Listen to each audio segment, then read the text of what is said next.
Good morning, afternoon, evening, everyone, wherever you may be joining us from or whenever you may be joining us. We are here today to present our session. Decision Day is coming, Gamification and College Admissions.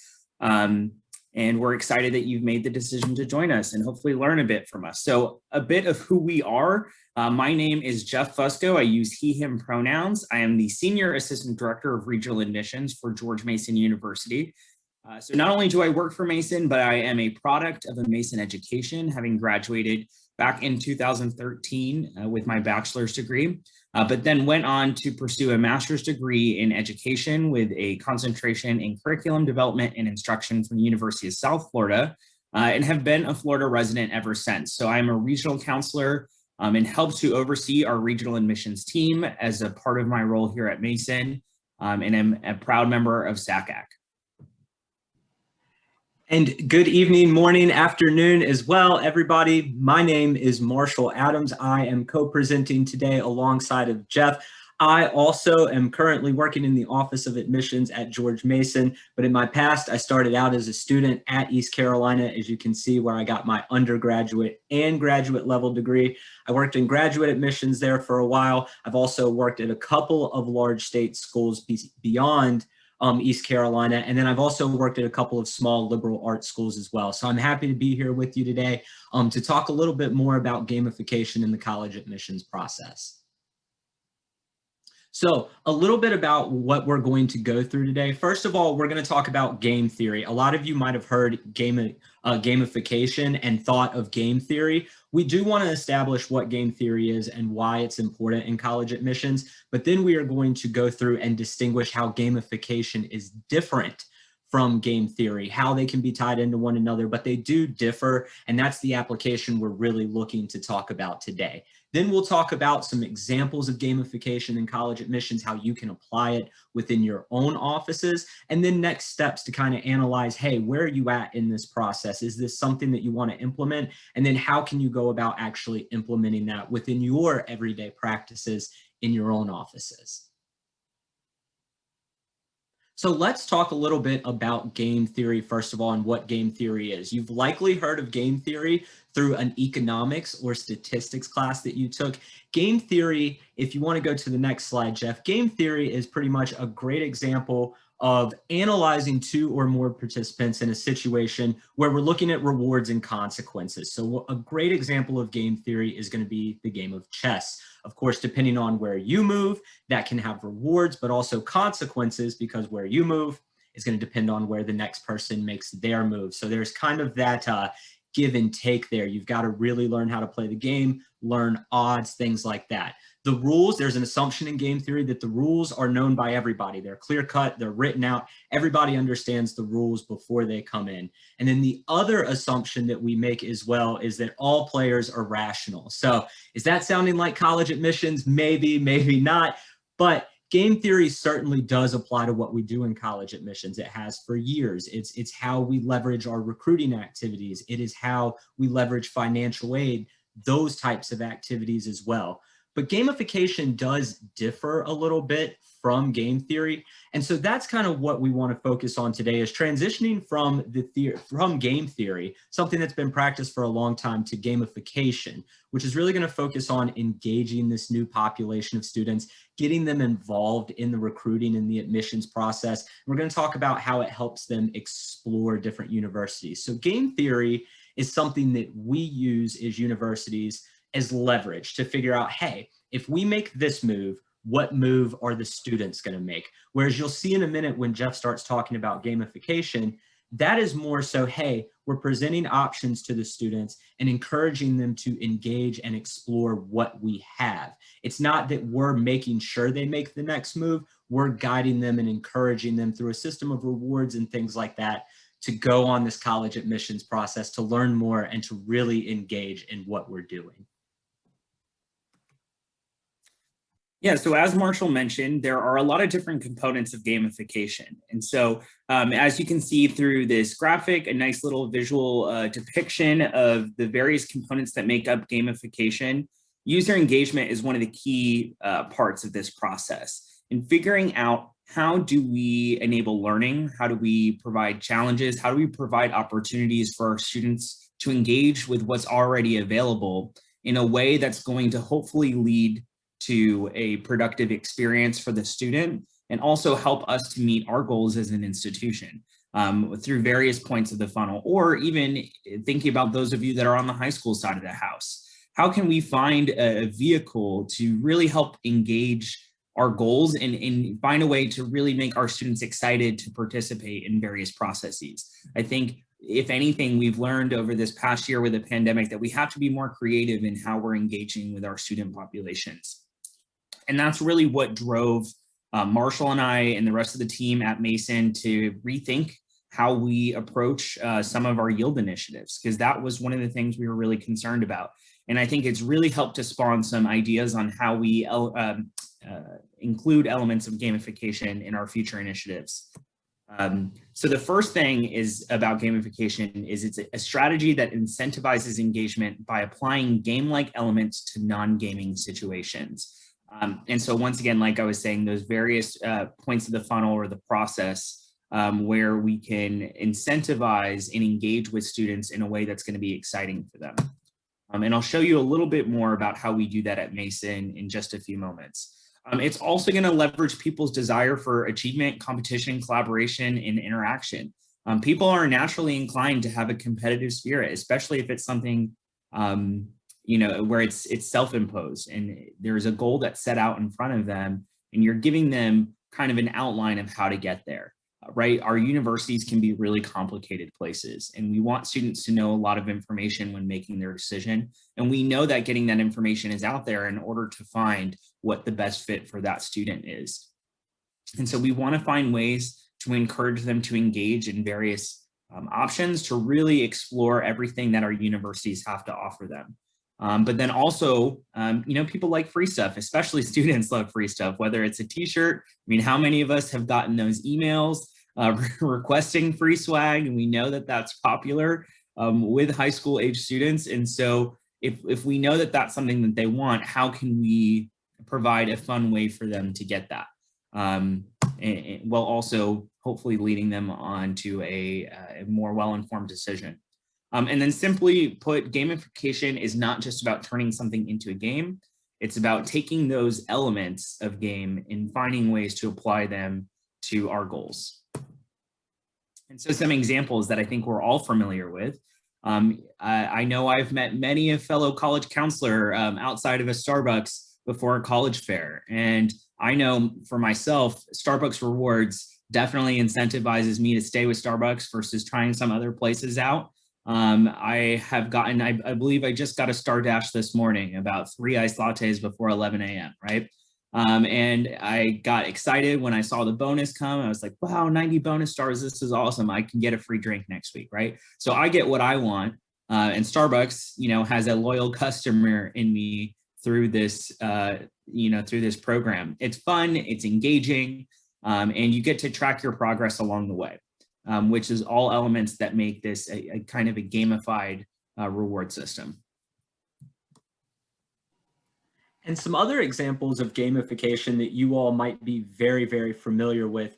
Another one that I want to show you all is Nike Run Club. Some of you may use your Fitbits or you may use the fitness app through your iPhone. And one way that all these companies have gamified running, have gamified working out, is by creating little badges and activities that you can get. So when you run 1 mile, you get a badge. When you run a 5K or a 10K, you get an additional badge. You get to share those things on social media and brag with your friends. So we're taking those game-like elements of achievement, of rewards, and we're putting them into something that isn't a game, but it makes people excited because when you hit that 1 mile, well, you've got that badge, you can't get that badge again. So now you got to get the 2 mile badge. So you've got to work, you've got to push yourself further. And people want that because they feel inclined to go after those activities, to go after those types of achievements. So again, adding those game-like elements, creating levels and achievements that you get through over time through experience, that helps to create engagement within these apps and within these activities. And then you'll see next, another example that we have as well, you might not have thought of, is TikTok. A lot of people love TikTok now, and certainly the next generation of students that we're recruiting are heavily active on TikTok. Now, how is TikTok a game? How is TikTok gamified? Scrolling through some videos that we might used to do on Vine or on YouTube. Well, it's through their algorithm. So the more that you scroll, the more it knows what videos you like. The more you like a video, the more you comment on a video. Maybe you've been on TikTok and seen the comments that say commenting to stay on higher education TikTok, or commenting to stay on Mentos and Diet Coke TikTok, you know, whatever it may be. And TikTok learns those things. And so the more time you spend on TikTok, the better the content becomes for you, the more rewarding that experience comes for you or becomes for you.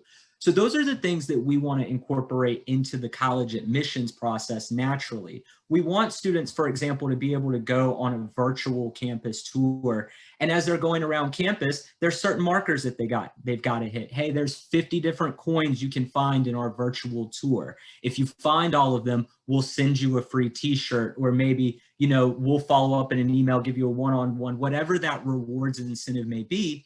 But the advantage to us is that they're exploring more, they're engaging more in that process. And Jeff is actually going to go into a little bit more of why gamification is important in college admissions, and then as well, how we've applied it at Mason in our admissions office too.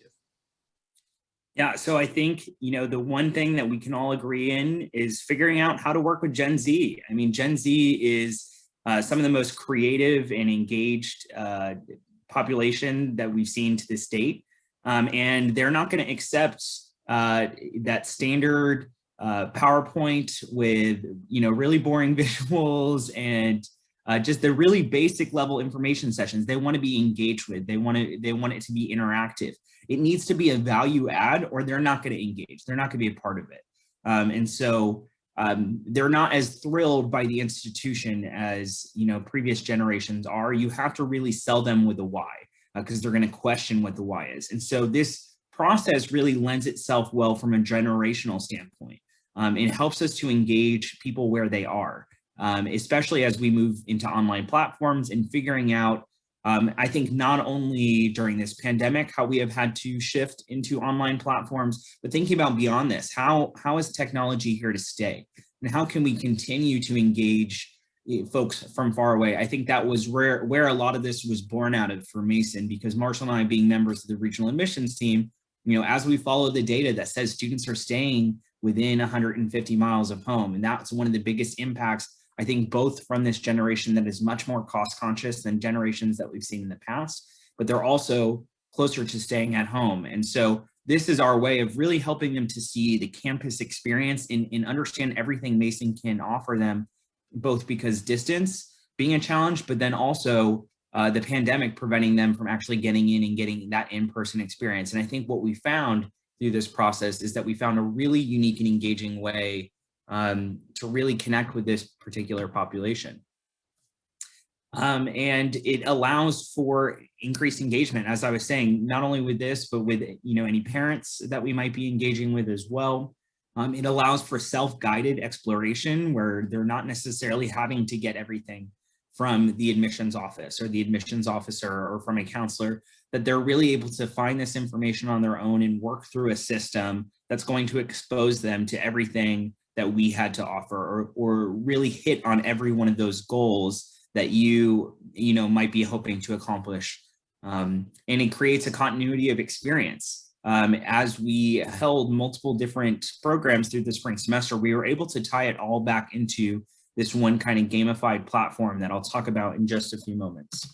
And it, like I was mentioning, is a creative solution for today's challenges, right? Understanding the unique nature of inability to travel, or you know, the focus on staying closer to home.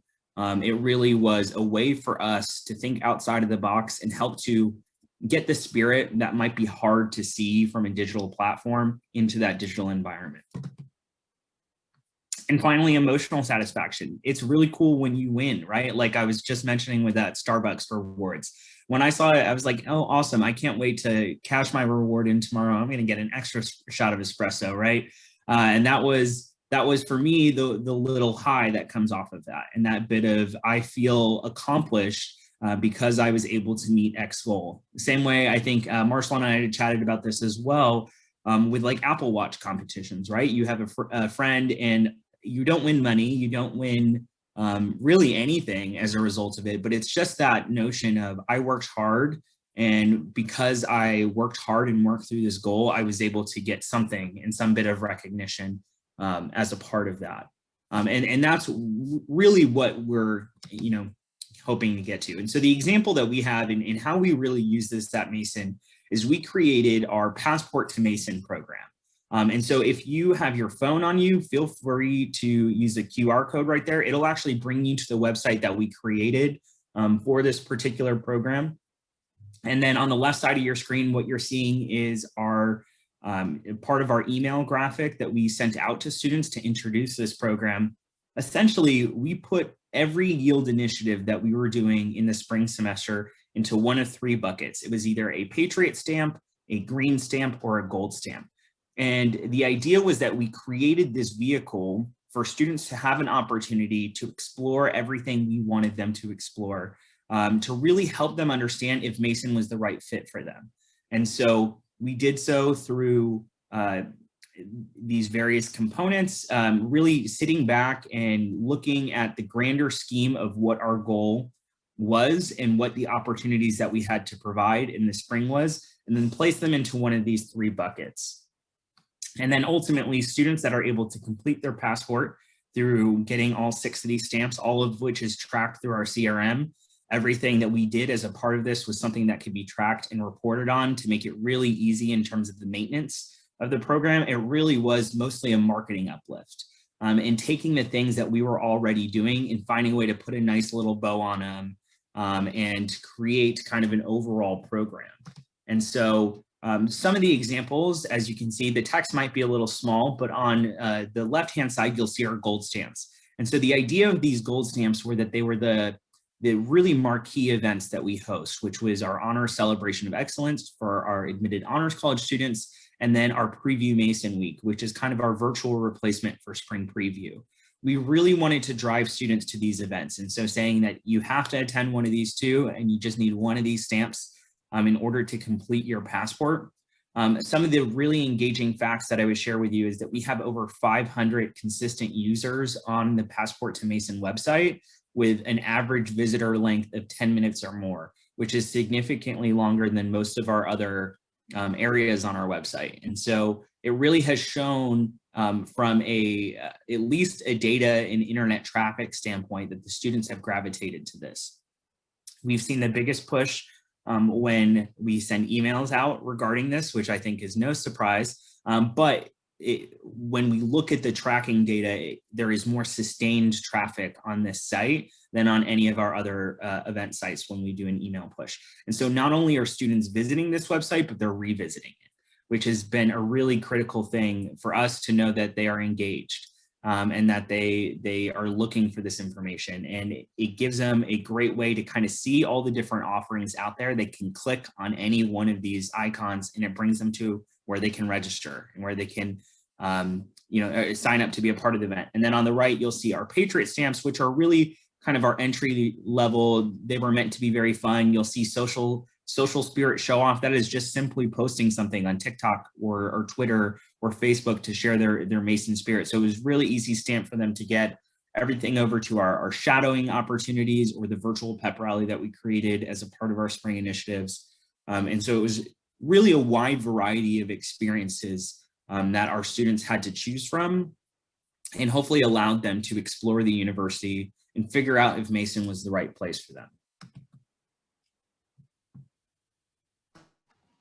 And so now we kind of want to talk about next steps. Now that you know how to apply game theory, you've seen some, or gamification, you've seen some applications of it as well. What do you need to do in your office to kind of begin the process of implementing gamification into your activities? And of course, the first thing is to do a SWOT analysis.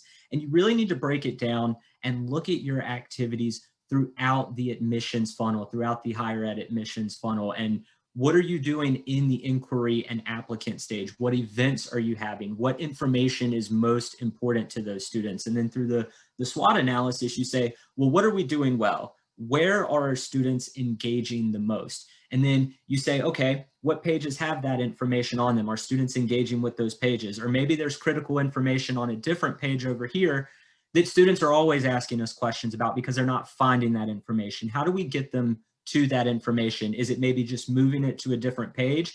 Or is it how we create our website, how we structure our events and structure our interactions with counselors and with potential students, with applicants in our inquiries? You know, what are the weaknesses there and how do we get students to this information?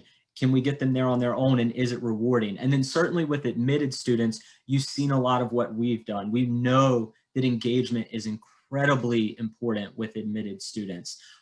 They want to interact, they want to see what's going on, but they're less likely to interact with us now, I feel like, than they have been in the past. Some schools I've heard have said the opposite, they get more engagement now, but I feel like a lot of students are more likely to explore our websites, our university websites on their own, make their own assumptions, and then they come to us very late in the game and say, hey, what about this information? That's critical information to them making a decision. So we really need to take a step back and say, how do we make this fun for them? How do we get students, as soon as they've applied, to start exploring what we have to offer? And then the same thing when students yield, when they decide to enroll, you know, how do we make the registration process and the housing process fun for them so that they're not coming to us with all these questions and they're getting frustrated? How do they get to explore that on their own? It kind of alleviates stress on the counselors, but it streamlines everything and it focuses everything. So I think that one of the best ways is to do a SWOT analysis and then go into student feedback.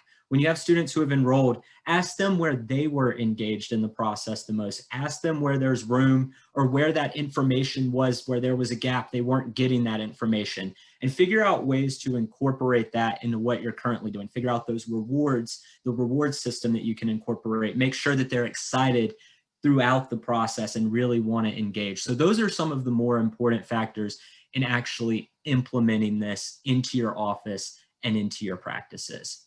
And now, Jeff, if you want to go to the next slide, I will tell you all, this is typically where we kind of go into more of a Q&A session. We like to leave a lot of time at the end for Q&A and also some interaction where you can say, well, hey, we do this process. How would you apply gamification to that? We're not going to get to do that today. So I do encourage you to reach out to both of us. Jeff and I both have our contact information on this slide, but I want to kind of throw Jeff a little bit of a curveball here, because one other great example, since we have this extra time that I think we can talk about very quickly, is our Day in the Life of a Patriot event and how we gamified that event, just a regular evening event for students. So Jeff, I don't know if you want to talk about that, take a second to talk about that a little bit more and how much of a rewarding experience that was, not only for us, but for the students too. Yeah, definitely. So A Day in the Life of the Patriot was born out of a way to engage with our regional population. And so we were thinking about, how do we relate what that experience is like for someone from Florida or someone from California or Texas or New England to understand what it's like to be on campus, and to do it in a way that's not just a presenter talking down to students or talking to parents or whatnot. We typically would host yield dinners, as many other schools would do in regions. And so we thought creatively about, how do we create an engaging opportunity for students to really understand what that student experience is like. And so we created what we called A Day in the Life of a Patriot. And so what made this really interesting is that it was an interactive presentation. And so we were able to incorporate the use of Zoom polling. And I'll give you just actually a quick glimpse at it right now, because we still have our PowerPoint up from our most recent session, where we actually were able to kind of guide students through what that day looked like. And we were able to put those polls up. This was guided by a student, a current Mason student that was from their region. And the students would vote on how they would make their choice at that point in the day. They would select whatever the option was, and then the student would kind of walk them through what they would do in that situation and say, so I think the funny example was we put 8 a.m. on the presentation, or 8:30, and pretty much all the student ambassadors that hosted these were like, we're not up that early, or we're probably going to have a snack in our residence hall. So it was like slight variations, but what was really good is it helped students to understand what that experience looked like and do it in a fun and engaging way. that, help to really promote interactivity. Absolutely. And Jeff, to follow up on that, I know that we'll likely have some high school counselors who join this session as well. And you definitely want to incorporate gamification into what you're doing. And one thing that popped into my mind that many high school counselors are likely familiar with is an organization called Raise Me. And Raise Me actually gamifies exploring the college admissions process, but it also incentivizes doing well in high school. You get a certain GPA, you take certain classes, you get through certain achievements, and the potential scholarship amount that you could receive increases with Raise Me. And now schools, every university utilizes Raise Me different. Some utilize it and some don't at all. But it is a great way and just another example to show you how students can engage in that process without saying, well, you need to go on the website and read that. It's kind of go check this out. And then instead of just spending 5 minutes reading and closing out a web page, they're spending 20 minutes, 30 minutes, 40 minutes, and they keep exploring and keep going. And it's just a way to make it fun for students and to get them to explore a little bit more. Now, I know we have a follow-up video here at the end that we're going to close with, but before we introduce that, I want to see, Jeff, do you have anything else that you would like to add? No, I think we covered most. Thank you so much. And as Marshall said, I think because we come from the university admissions side of the house, that is where our experiences were able to play into it. But really, the beautiful thing about gamification, as we were mentioning, Starbucks can use it. We used it at the university setting. Nike Run Club. There are so many different ways to apply this theory, and it's going to apply it in a way that's going to engage that target audience. And so, whether you're an independent counselor or a college counselor, wherever your work may be, there is a way to implement gamification techniques to really help not only meet your goals, but to make sure that your services are best utilized. I think that's for us, ultimately, it's not about getting more deposits. I think obviously everyone wants to increase enrollment, but it's about making sure that the right students end up in your class. And making sure that they've explored everything and that they're choosing your institution for the right reasons. And that's really what we found, that this approach and in the unique ways that we've kind of proposed programming has really, really done for us. And so we're excited to see what the numbers are on May 1st, as I'm sure everyone is, but feeling really, really confident about what we've put out and in the experiences that it's created for our students have been really great. So I will, without further ado, transition over to our video, but thank you so much for joining us wherever this time of day, morning, afternoon, evening, and please reach out if you have any questions for us.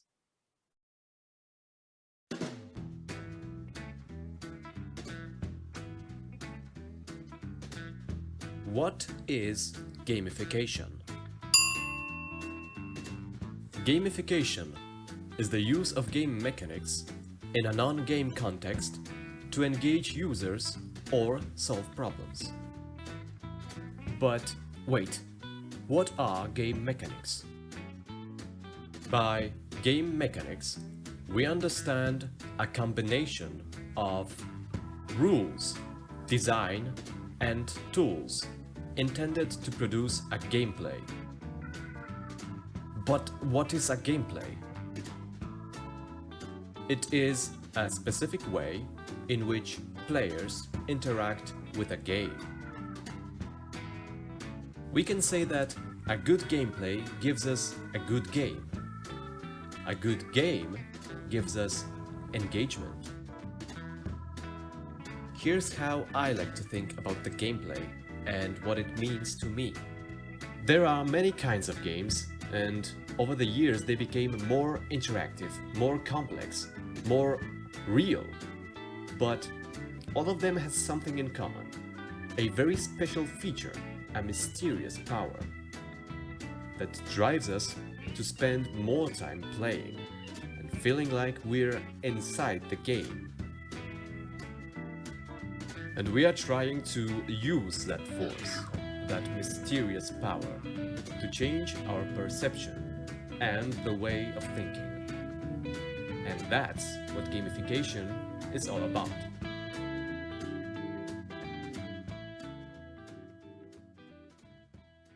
And once again, thank you so much for joining us, and we hope you have a great day.